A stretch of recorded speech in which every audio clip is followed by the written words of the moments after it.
Jika kita melakukan operasi perkalian dan pembagian dalam aljabar, kita akan melihat hubungan yang menarik antara keduanya. Perkalian adalah kebalikan dari pembagian dan sebaliknya. Misalnya, kita mengalihkan sebuah bilangan dengan 2 dan mendapatkan hasil 16. Bilangan yang dimaksud haruslah 8 yang diperoleh dari 16 dibagi 2 dan tidak ada bilangan bulat lain yang dapat dikalikan 2 sehingga hasilnya 16.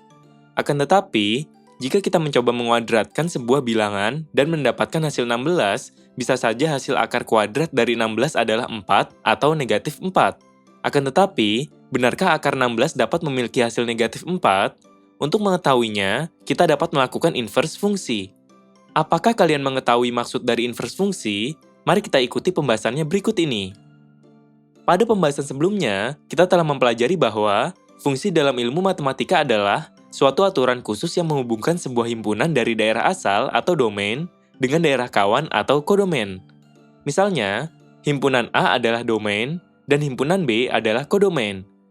Dengan demikian, setiap elemen A di himpunan A dapat berpasangan dengan tepat satu elemen di himpunan B. Jika elemen A dan B memiliki hubungan fungsi, dapat disimpulkan A memiliki hasil fungsi B atau A dipetakan ke B. Fungsi ini kemudian dapat ditulis secara matematis sebagai B sama dengan fungsi FA.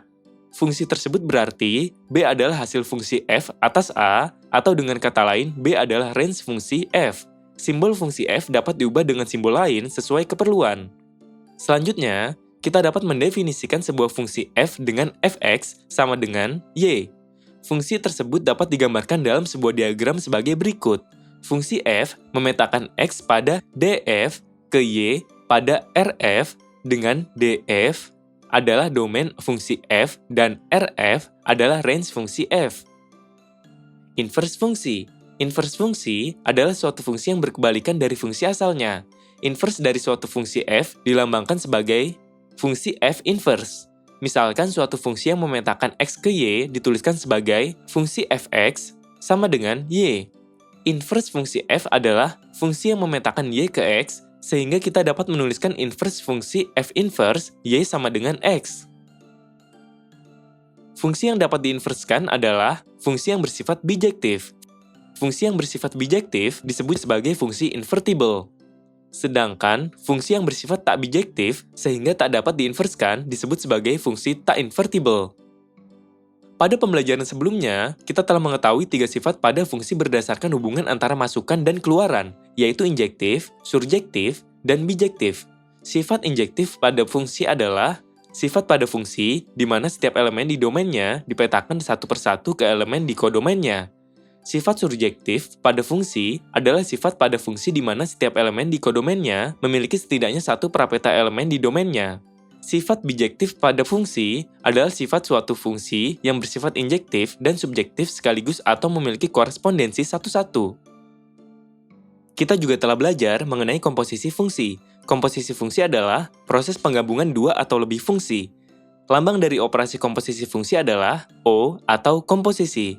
Misalkan, terdapat komposisi fungsi G dan H seperti yang digambarkan pada diagram berikut. Pada diagram, dapat kita lihat bahwa elemen X dipetakan dengan fungsi H sehingga menghasilkan fungsi Hx. Kemudian, fungsi Hx dipetakan dengan fungsi G sehingga menghasilkan fungsi G dari fungsi Hx. Secara matematis, komposisi fungsi G dan H dapat kita tuliskan sebagai berikut. Fungsi G komposisi Hx sama dengan fungsi G dari fungsi Hx. Komposisi fungsi ini akan kita manfaatkan dalam inverse fungsi sebagai berikut. Menentukan inverse suatu fungsi. Misalkan diberikan fungsi fx sama dengan y dan f inverse y sama dengan x. Jika fungsi f inverse dan fungsi f dikomposisikan, diperoleh komposisi fungsi sebagai berikut. Fungsi f inverse komposisi f sama dengan fungsi f inverse dari fungsi fx. Elemen x dipetakan oleh fungsi f sehingga menghasilkan y. Kemudian, y dipetakan oleh fungsi f inverse sehingga menghasilkan x. Substitusikan fungsi fx sama dengan y ke dalam fungsi f inverse menjadi seperti berikut. Fungsi f inverse dari fungsi fx sama dengan fungsi f inverse y. Fungsi f inverse dari fungsi fx sama dengan x. Artinya, fungsi f inverse komposisi fx sama dengan x untuk setiap x merupakan elemen dari domain fungsi f. Dapat kita perhatikan bahwa masukan dan keluaran dari komposisi fungsi f inverse dan f sama, yaitu x. Jika kita membalik urutan komposisinya, akan diperoleh fungsi komposisi sebagai berikut. Fungsi f komposisi f inverse sama dengan fungsi f dari fungsi f inverse y. Substitusikan fungsi f inverse y sama dengan x ke dalam fungsi f menjadi seperti berikut. Fungsi f dari f inverse y sama dengan fungsi fx. Fungsi f dari f inverse y sama dengan y. Artinya, fungsi f komposisi f inverse y sama dengan y untuk setiap y merupakan elemen dari range fungsi f. Dapat kita perhatikan bahwa masukan dan keluaran dari komposisi fungsi f dan f inverse sama, yaitu y. Karena nilai masukan dan keluaran komposisi fungsi f inverse dan f sama, maka fungsi f inverse komposisi f merupakan fungsi identitas. Baik f inverse dikomposisikan dengan f maupun dibalik urutannya f komposisi f inverse, keduanya merupakan fungsi identitas. Dengan demikian, fungsi f inverse komposisi f sama dengan f komposisi f inverse sama dengan fungsi identitas. Pada pembelajaran komposisi fungsi, kita telah mengetahui bahwa jika suatu fungsi, misalnya fungsi f, dikomposisikan dengan fungsi identitas i, hasilnya adalah fungsi f itu sendiri.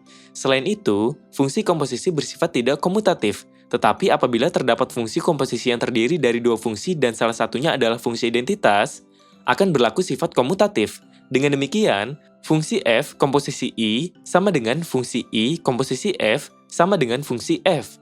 Hal yang sama juga berlaku untuk inverse fungsi. Fungsi f inverse komposisi fungsi i sama dengan fungsi i komposisi f inverse sama dengan f inverse. Untuk lebih memahami inverse fungsi, kita akan menentukan inverse dari fungsi perkalian mx sama dengan 2x sebagai berikut. Fungsi mx sama dengan 2x bersifat bijektif sehingga invertible atau dapat diinverskan. Inverse dari fungsi tersebut dapat ditentukan dengan cara sebagai berikut. Ambil sebarang x yang merupakan bilangan real sehingga akan ditentukan inverse fungsi m yang memenuhi fungsi m komposisi m inverse x sama dengan fungsi m dari m inverse x sama dengan fungsi my sama dengan x. Dengan demikian, hasil dari inverse fungsi m adalah sebagai berikut. Fungsi my sama dengan 2y. Karena fungsi my sama dengan x, 2y sama dengan x, y sama dengan x per 2. Dengan demikian, inverse dari fungsi m adalah x per 2. Selanjutnya, mengubah fungsi tak invertible menjadi invertible. Jika suatu fungsi bersifat tak bijektif, fungsi tersebut pasti tak invertible. Contohnya, dalam fungsi kuadrat qx sama dengan x kuadrat yang tidak bersifat bijektif, seharusnya fungsi ini tidak memiliki inverse. Akan tetapi, sebenarnya operasi kuadrat memiliki inverse berupa operasi akar. Dengan demikian, inverse dari fungsi qx sama dengan x kuadrat adalah fungsi rx sama dengan akar dari x. Bagaimana inverse dari fungsi q yang bersifat tak bijektif dapat diperoleh? Karena sifat bijektif diperoleh dari sifat injektif dan surjektif, kita dapat mengubah fungsi yang tak bijektif dengan mengubah fungsi yang bersifat tak surjektif menjadi surjektif dan fungsi yang bersifat tak injektif menjadi injektif. Kemudian, mengubah fungsi yang bersifat tak surjektif menjadi surjektif. Suatu fungsi yang bersifat tak surjektif dapat diubah menjadi surjektif melalui pembatasan di kodomain dengan cara mengubah kodomain menjadi sama dengan range fungsinya. Contohnya, pembatasan dilakukan di kodomain dari fungsi kuadrat qx sama dengan x kuadrat menjadi kodomain dari fungsi q adalah bilangan real yang lebih besar atau sama dengan 0. Pembatasan kodomain menjadi bilangan real yang lebih besar atau sama dengan 0 dilakukan karena hasil dari operasi kuadrat adalah bilangan yang lebih besar sama dengan 0 atau bukan bilangan negatif. Pembatasan ini menyebabkan fungsi q memiliki daerah himpunan kodomain yang sama dengan range-nya, yaitu bernilai lebih besar dari 0, sehingga fungsi q menjadi bersifat surjektif. Kemudian, mengubah fungsi yang bersifat tak injektif menjadi injektif. Suatu fungsi yang tidak injektif dapat diubah menjadi injektif jika dilakukan pembatasan di domain fungsinya. Contohnya, pembatasan domain dilakukan pada fungsi qx sama dengan x kuadrat dengan domain fungsi q adalah bilangan real yang lebih besar atau sama dengan 0. Dari pembahasan sebelumnya, telah kita ketahui bahwa negatif 4 dan 4 dapat menjadi masukan untuk fungsi kuadrat q yang menghasilkan nilai 16. Oleh karena itu, kita dapat membatasi nilai masukan di domain yang bernilai lebih besar dari 0, yakni 4. Sementara itu, nilai masukan yang bernilai kurang dari 0, yakni negatif 4, dapat kita abaikan. Hal ini menyebabkan 4 yang merupakan elemen masukan di domain fungsi q akan dipetakan satu persatu di kodomainnya. yakni 16, sehingga fungsi Q menjadi bersifat injektif. Setelah fungsi Qx sama dengan x kuadrat menjadi bersifat bijektif, kita dapat menentukan fungsi inversnya, yaitu Rx sama dengan fungsi Q inverse x sama dengan akar kuadrat x dengan domain fungsi R sama dengan kodomain fungsi R sama dengan range fungsi R sama dengan bilangan real yang lebih besar atau sama dengan 0. Oleh karena itu, dapat disimpulkan bahwa nilai dari akar 16 selalu 4 dan tidak pernah sama dengan negatif 4. Poin-poin penting pada pembelajaran kali ini adalah sebagai berikut. Pertama, inverse fungsi adalah suatu fungsi yang berkebalikan dari fungsi asalnya. Inverse dari suatu fungsi f dilambangkan sebagai fungsi f inverse. Kedua, fungsi yang dapat diinverskan adalah fungsi yang bersifat bijektif. Artinya, fungsi tersebut bersifat injektif dan surjektif. Ketiga, fungsi yang dapat diinverskan disebut sebagai fungsi invertible. Sedangkan fungsi yang tak dapat diinverskan disebut sebagai fungsi tak invertible. Keempat, jika fungsi f memiliki inverse fungsi f inverse, artinya untuk setiap x merupakan anggota dari domain f akan terdapat tepat satu y yang merupakan anggota dari range fungsi f, sehingga jika fungsi fx sama dengan y, inverse fungsinya adalah fungsi f inverse y sama dengan x. Kelima, untuk mengubah fungsi yang bersifat tak bijektif, dapat dilakukan dengan mengubah fungsi yang bersifat tak surjektif menjadi surjektif dan fungsi yang bersifat tak injektif menjadi injektif. Keenam, suatu fungsi yang bersifat tak surjektif dapat diubah menjadi surjektif melalui pembatasan di kodomain dengan cara mengubah kodomain menjadi sama dengan range fungsinya. Ketujuh, suatu fungsi yang tidak injektif dapat diubah menjadi injektif jika dilakukan pembatasan di domain fungsinya. Fungsi bersifat tak bijektif, fungsi tersebut pasti tak invertible. Contohnya, dalam fungsi kuadrat Qx sama dengan x kuadrat yang tidak bersifat bijektif, seharusnya fungsi ini tidak memiliki inverse. Akan tetapi, sebenarnya operasi kuadrat memiliki inverse berupa operasi akar. Dengan demikian, inverse dari fungsi Qx sama dengan x kuadrat adalah fungsi Rx sama dengan akar dari x. Bagaimana inverse dari fungsi Q yang bersifat tak bijektif dapat diperoleh? Karena sifat bijektif diperoleh dari sifat injektif dan surjektif, kita dapat mengubah fungsi yang tak bijektif dengan mengubah fungsi yang bersifat tak surjektif menjadi surjektif dan fungsi yang bersifat tak injektif menjadi injektif. Kemudian, mengubah fungsi yang bersifat tak surjektif menjadi surjektif. Suatu fungsi yang bersifat tak surjektif dapat diubah menjadi surjektif melalui pembatasan di kodomain dengan cara mengubah kodomain menjadi sama dengan range fungsinya. Contohnya, pembatasan dilakukan di kodomain dari fungsi kuadrat Qx sama dengan x kuadrat menjadi kodomain dari fungsi Q adalah bilangan real yang lebih besar atau sama dengan 0. Pembatasan kodomain menjadi bilangan real yang lebih besar atau sama dengan 0 dilakukan karena hasil dari operasi kuadrat adalah bilangan yang lebih besar sama dengan 0 atau bukan bilangan negatif. Pembatasan ini menyebabkan fungsi Q memiliki daerah himpunan kodomain yang sama dengan range-nya, yaitu bernilai lebih besar dari 0, sehingga fungsi Q menjadi bersifat surjektif. Kemudian, mengubah fungsi yang bersifat tak injektif menjadi injektif. Suatu fungsi yang tidak injektif dapat diubah menjadi injektif jika dilakukan pembatasan di domain fungsinya.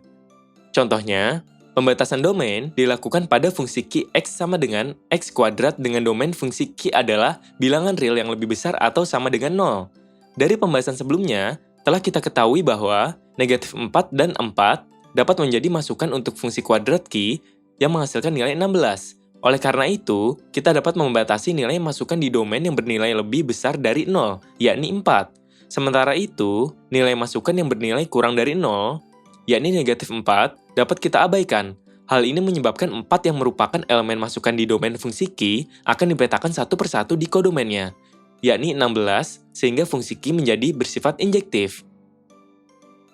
Setelah fungsi Qx sama dengan x kuadrat menjadi bersifat bijektif, kita dapat menentukan fungsi inversnya, yaitu Rx sama dengan fungsi Q inverse x sama dengan akar kuadrat x dengan domain fungsi R sama dengan kodomain fungsi R sama dengan range fungsi R sama dengan bilangan real yang lebih besar atau sama dengan 0. Oleh karena itu, dapat disimpulkan bahwa nilai dari akar 16 selalu 4 dan tidak pernah sama dengan negatif 4. Poin-poin penting pada pembelajaran kali ini adalah sebagai berikut. Pertama, inverse fungsi adalah suatu fungsi yang berkebalikan dari fungsi asalnya. Inverse dari suatu fungsi f dilambangkan sebagai fungsi f inverse. Kedua, fungsi yang dapat diinverskan adalah fungsi yang bersifat bijektif. Artinya, fungsi tersebut bersifat injektif dan surjektif. Ketiga, fungsi yang dapat diinverskan disebut sebagai fungsi invertible. Sedangkan fungsi yang tak dapat diinverskan disebut sebagai fungsi tak invertible. Keempat, jika fungsi f memiliki inverse fungsi f inverse, artinya untuk setiap x merupakan anggota dari domain f akan terdapat tepat satu y yang merupakan anggota dari range fungsi f, sehingga jika fungsi fx sama dengan y, inverse fungsinya adalah fungsi f inverse y sama dengan x. Kelima, untuk mengubah fungsi yang bersifat tak bijektif dapat dilakukan dengan mengubah fungsi yang bersifat tak surjektif menjadi surjektif dan fungsi yang bersifat tak injektif menjadi injektif. Keenam, suatu fungsi yang bersifat tak surjektif dapat diubah menjadi surjektif melalui pembatasan di kodomain dengan cara mengubah kodomain menjadi sama dengan range fungsinya. Ketujuh, suatu fungsi yang tidak injektif dapat diubah menjadi injektif jika dilakukan pembatasan di domain fungsinya.